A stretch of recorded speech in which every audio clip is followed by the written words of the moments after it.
हाथी की सेवा करते हुए भगवान नाम संकीर्तन करेंगे।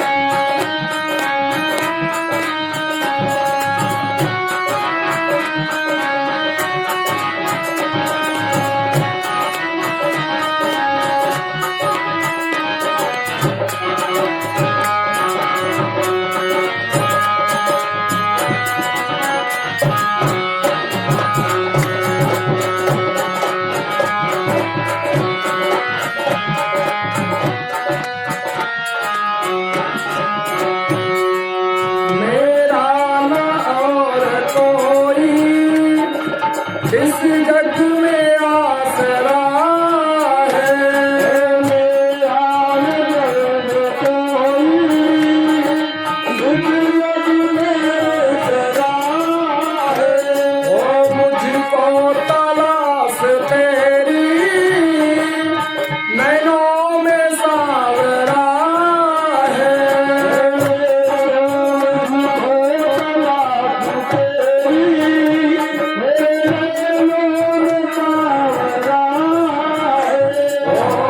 दर्शन की आरज़ू है, दर्शन की आरज़ू है, गैया चराने वाले, दर्शन की आरज़ू है, गैया चराने वाले। मेरा कष्ट को निकाले दुनिया बनाने वाले,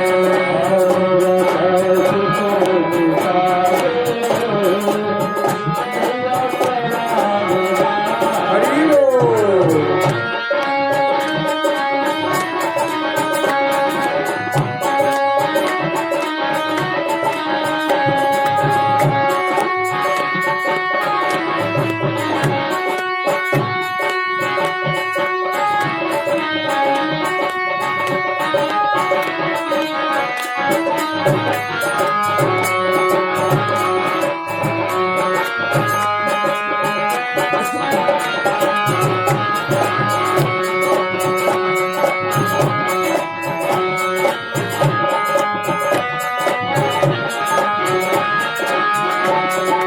दुनिया है मेरी वीणा, मझधार में है नैया, दुनिया है मेरी वीणा, मझधार में है नैया।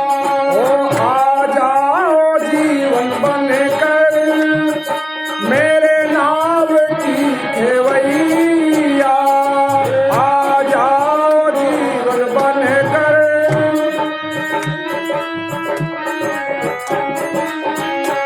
ओ सांसों में तुम बसे हो, सांसों में तुम बसे हो, दिल में समाने वाले, सांसों में तुम बसे हो।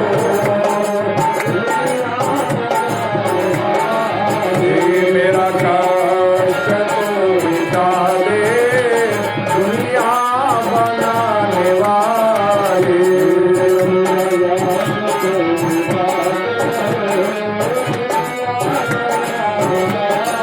हरि बोल।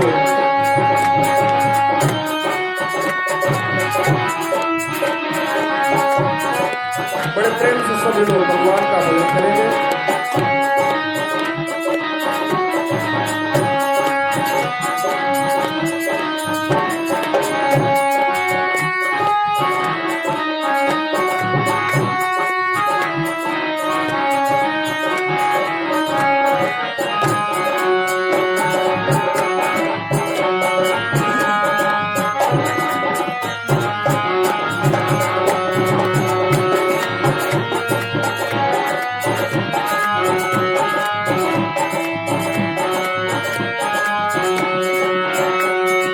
जन्नत में भेज प्यारे तो जख में भेज दे तू, जन्नत में भेज प्यारे तो जख में भेज दे तू।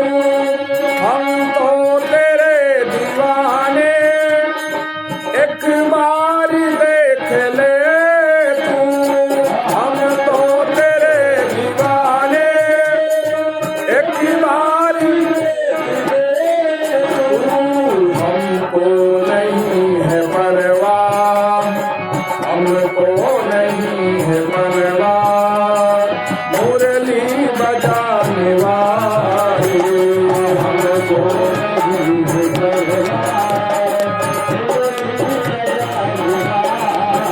मेरा काश तू मिटा दे दुनिया बनाने वाले,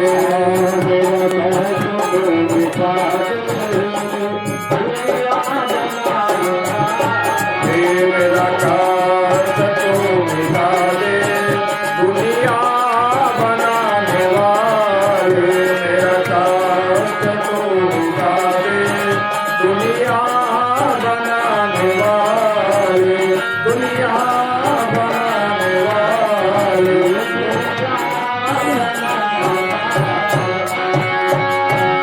ये श्रीमद्भागवत महापुराण की सुखदेव भगवान की, गंगा मैया की, यमुना मैया की, त्रिवेणी संगम की, वीर बजरंग बली की, तीर्थराज प्रयाग की।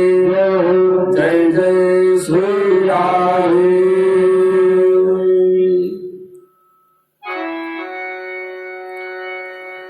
कल के सत्र में हमने श्रवण किया कि भगवान जो हैं परम धाम को जाते हैं और द्वारिका गमन के पूर्व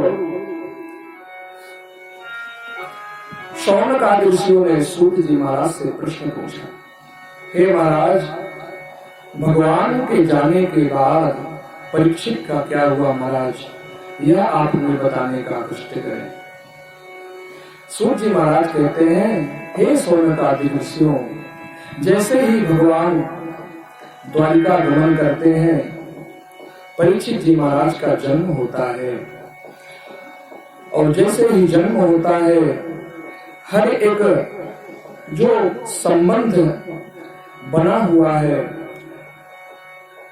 माता पिता दादा दादी सभी लोग परीक्षित को अपनी गोद में उठाते हैं। परीक्षित सभी को देखते हैं लेकिन जिनको वो खोज रहे हैं वो नहीं दिख रहा है। चारों तरफ से दृष्टि घुमाकर परीक्षित महाराज देखने लगते हैं। परितः इक्षितः परीक्षितः कहा गया, चारों तरफ जिसकी दृष्टि हो। ऐसे परीक्षित जी महाराज चारों तरफ केवल भगवान को ही खोज रहे हैं। अवस्था क्या है, अभी नवजात है, लेकिन इस अवस्था में भी संस्कार जागृत है। हो क्यों ना, गर्भ में ही भगवान का दर्शन प्राप्त हुआ। परीक्षित जी महाराज जी ने देखा कि जिन भगवान का दर्शन मैंने गर्भावस्था में किया था वो कहाँ है। इधर परीक्षित बड़े होते हैं, राज्याभिषेक परीक्षित जी का होता है, और राज्याभिषेक करने के बाद पांडव सभी जो है द्रौपदी को लेके प्रस्थान कर जाते हैं, भगवान का स्मरण करते हुए अपने अपने शरीर का परित्याग कर देते हैं। महाराज आज परीक्षित जी महाराज के मन में विचार आया, क्यों ना नगर भ्रमण किया जाए। प्रजा में हमारी प्रजा कैसी है, खुशहाल है या नहीं, इस दृष्टि को रखते हुए आज मंत्री गणों के साथ परीक्षित जी महाराज नगर भ्रमण करते हैं। और नगर भ्रमण करते हुए मंत्रियों को वापस कर देते हैं और शिकार के लिए निकल जाते हैं। शिकार भी किया उन्होंने और वापस राज्य में आते हैं। बहुत ही प्रसन्न चित्त है कि जो धरोहर के रूप में हमें अपने दादा परदादाओं से प्राप्त हुआ था, सुव्यवस्थित धर्म का पालन करने वाले हमारी सभी प्रजागण प्रसन्न हैं, आह्लादित हो जाते हैं। परीक्षित जी महाराज आज अपने कोषागार में जाते हैं और वहां से एक मुकुट उठाते हैं। वो मुकुट किसी और का नहीं था, वह जरासंध का मुकुट था, जिसको पांडवों ने पराजित करके, भीम ने मल्ल युद्ध में पराजित करके उसको प्राप्त किया था। आज उस मुकुट को परीक्षित जी महाराज धारण कर लेते हैं और धारण करने के बाद वन के लिए, शिकार के लिए प्रस्थान करते हैं। वन में आज बहुत दूर निकल जाते हैं, पिपासा जागृत हो जाती है, मार्ग भ्रमित हो जाते हैं और एक कुटिया में जाके पहुंच जाते हैं। वहां पे उन्होंने देखा कि एक ऋषि जो है समाधिस्थ हैं, समाधि लगाए हुए हैं। जल की इच्छा जागृत करी, हे मुनिवर, हमें पिपासा लगी हुई है, हमें जल प्रदान करें, भूक्षा लगी हुई है, हमें भोजन प्रदान करें। क्योंकि राज्य में रहने वाले समस्त प्रजा राजा के लिए बालक के समान होते हैं, लेकिन ऋषि महाराज जो थे भगवत चरण बिंदों में अपने मन को लगाए हुए थे।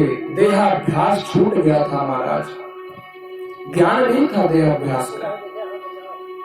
अतः राजा के प्रश्नों को सुना नहीं उन्होंने, कुछ समय प्रतीक्षा किया, लेकिन अनुभव किए परीक्षित जी महाराज कि लगता है बाबा आंख बंद करके बैठा हुआ है कि मुझे स्वागत न करना पड़े। क्रोध आया, दृष्टिपात किया कि तक्षक नाम का सर्प मरा हुआ पड़ा हुआ है। धनुष की नोक से उठा के महाराज और शमीक ऋषि के गले में डाल देते और गले में तक्षक नाम के सर्प को डालकर राज्य को वापस चले आते हैं। कुछ ही दूर में शमीक पुत्र श्रृंगी, जो कि आयु बालकों जैसे 16 वर्षीय बालक की अवस्था, ऋषि शिष्यों के साथ खेल रहे हैं। सारंग नाम का ऋषि पुत्र जाके कहता है, हे ऋषिवर, हे ऋषिपुत्र श्रृंगी, आपके पिता के गले में किसी ने सर्प डाल दिया है।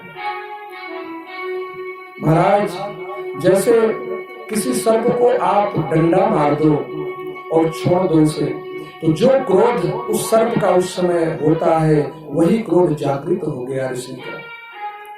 श्रृंगी ने क्रोधावस्था में आके और महाराज कौशिकी नदी का जल उठा के श्राप दे देते हैं कि हे राजन, जिस तक्षक को तुमने, मेरे पिता के गले में मरा हुआ तक्षक जिसको डाला है आपने, वही तक्षक वंश का सर्प आपको आज से 7वें दिन डसेगा और उसी के द्वारा तुम्हारी मृत्यु हो जाएगी। और श्राप देने के बाद ऋषि पुत्र कंठावरुद्ध हो जाता है, रुदन करने लगता है। इधर परीक्षित जी महाराज राज्य को आते हैं और जैसे ही मुकुट को उतारा, और उतारने के बाद जैसे ही सर हल्का हुआ, ज्ञान हुआ महाराज, मैंने ये क्या कर दिया, मैंने एक तपस्वी का अपमान कर दिया। मैं राजा हूं, मुझे तो उनका पालन करना चाहिए था, मुझे तो उनके आदेश का अनुसरण करना चाहिए था, लेकिन मैंने उनका अपमान कर दिया। प्रायश्चित करने लगते हैं कि इस प्रायश्चित का उपाय क्या हो सकता है, चिंतन कर ही रहे थे। उसी समय समीक ऋषि ने अपने पुत्र को बहुत डांटा महाराज, श्रृंगी को। क्रोध में कभी कोई कार्य कदम नहीं उठाना चाहिए। कामात् क्रोधो विजायते। गीता जी में स्पष्ट भगवान कहते हैं, काम और क्रोध ये आवेश में कार्य नहीं करने चाहिए। क्रोधात् भवति सम्मोहः, सम्मोहात् स्मृतिविभ्रमः, स्मृतिभ्रंशात् बुद्धिनाशो, बुद्धिनाशात् प्रणश्यति। जब बुद्धि क्रोध जब प्रभावी हो जाता है ना, तो बुद्धि व्यक्ति की नष्ट हो जाती है, चिंतन खत्म हो जाता है, चेतना शून्य हो जाता है व्यक्ति। आज वही परीक्षित जी महाराज प्रायश्चित कर रहे हैं कि मैंने क्या कर दिया। श्रृंगी महाराज को दर्शनीक जी जो है समझाते हैं, बेटा एक ही जो तो राजा था जो न्याय की रक्षा करने वाला था, धर्म को स्थापित करने वाला था, वही एक राजा था जिसके नाम से समस्त आतताई जो है कांपते थे महाराज। असत्य भाषण नहीं करते थे, संतों की रक्षा किया करते थे, गाय ब्राह्मणों की सेवा किया करते थे, और आपने ऐसे राजा को साथ दे दिया। एक शिष्य को बुलाते हैं और कहते हैं, जाके राजन को संदेश दे दो कि आज के 7वें दिन तक्षक नाम का सर्प दंश करेगा और उसी से उनकी मृत्यु हो जाएगी। ऋषि पुत्र जाते हैं और महाराज को संदेश सुना देते हैं। महाराज परीक्षित बहुत प्रसन्न होते हैं। जरा चिंतन करें, यदि आपको अचानक पता चल जाए कि कब हमारी मृत्यु है, तो हम आप उस मृत्यु को टालने का प्रयास करेंगे या कुछ ऐसा करेंगे अपने लिए जो आप कभी न खाए हुए होंगे। मन में आगे ऐसी पसंद की चीज बना दो और मैं खा लूं, कल तो मुझे जाना ही है। लेकिन ये हम लौकिक संसार के भवसागर में है ना, और प्रकृति के अधीन है, तो स्वाभाविक है इस तरह का विचार हमारे अंदर उत्पन्न होना। लेकिन परीक्षित जी महाराज के अंदर ये विचार उत्पन्न नहीं हुआ, प्रसन्न हुए और जाके अपनी पत्नी इरावती से कहते हैं, देवी आज मैं बहुत प्रसन्न हूँ, एक बात बताना चाहता हूँ। बोलो स्वामी। परीक्षित ने कहा, देवी ये तो मैं आज गारंटी के साथ कह सकता हूँ कि 7 दिन के पहले मुझे मृत्यु आ नहीं सकती महाराज। कोई ऐसा जीव नहीं जो ऐसा दावा कर दे, लेकिन आज परीक्षित जी महाराज दावा करते हैं कि इन 7 दिनों के पहले मेरी मृत्यु नहीं होने वाली। इसका मतलब 8वां दिन भी होता है,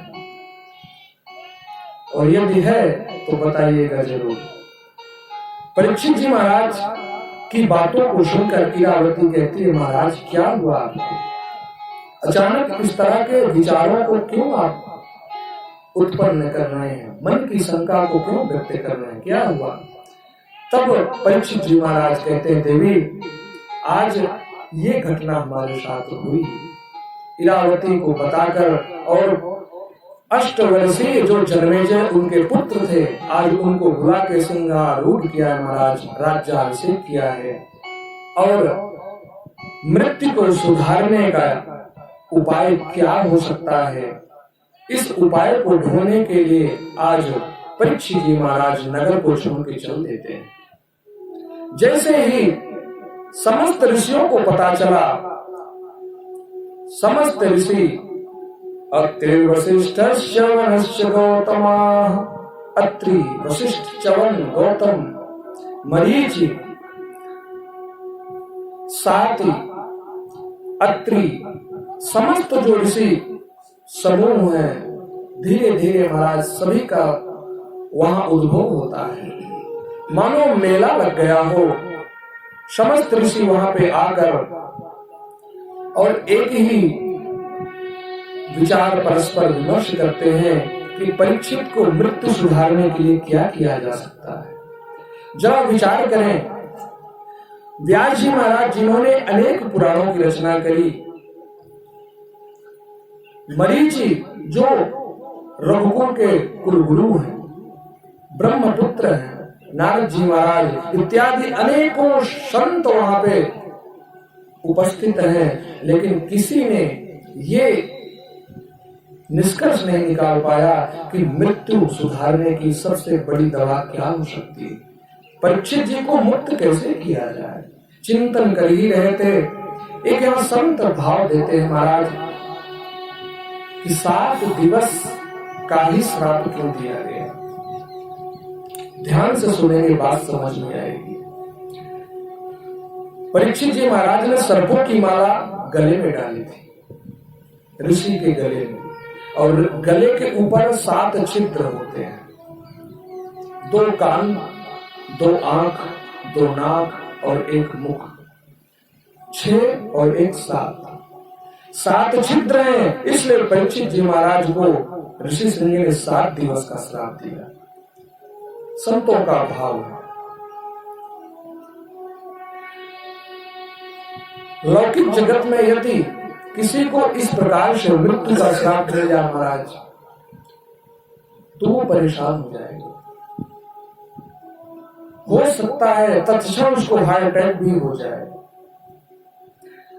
और दूसरी बात, आज जब हमारी आयु निश्चित हो जाती है, समय निश्चित हो जाता है, तो हमारे घर के सदस्य होते हैं वही मरने नहीं देते महाराज। शास्त्र कहता है अंते यामति सागति, अंतिम अवस्था में जिस वस्तु या जिस व्यक्ति या जिस जीव के विषय में हम चिंतन करते हैं वही गति प्राप्त होती है। तो महाराज अंतिम में नाम ले लो भगवान का, श्री कृष्ण गोविंद हरे मुरारे, हे नाथ नारायण वासुदेव, सीताराम, ओम नमो भगवते वासुदेवाय। जो आपको सरल लगे ले लो आप, और भगवान के चरणों का आप ध्यान करोगे तो भगवान का धाम तो प्राप्त होगा ही। लेकिन ऐसा